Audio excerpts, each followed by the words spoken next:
పశ్చిమాసియా ఘర్షణల్లో ఇప్పటివరకు భారతదేశానికి చెందిన 3 నావికులు మృతి చెందినట్లుగా డైరెక్టర్ జనరల్ ఆఫ్ షిప్పింగ్ వెల్లడించింది.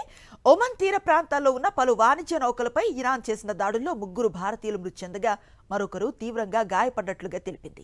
ఈ నేపథ్యంలో షిప్ ఆపరేటర్స్ కు అడ్వైజరీ జారీ చేసింది.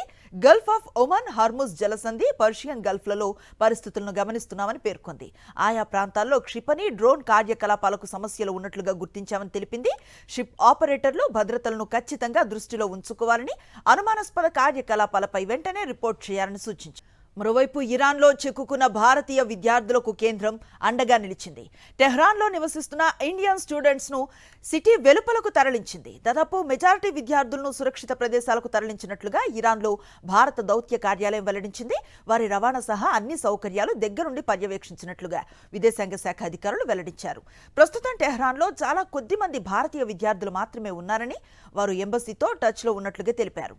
యుద్ధం మొదలైన వెంటనే ఇరాన్, ఇజ్రాయెల్ సహా పశ్చిమాసియాలో భారతీయులకు విదేశాంగ శాఖ అడ్వైజరీ ఇచ్చింది. అత్యంత అప్రమత్తంగా ఉండాలని సూచించింది.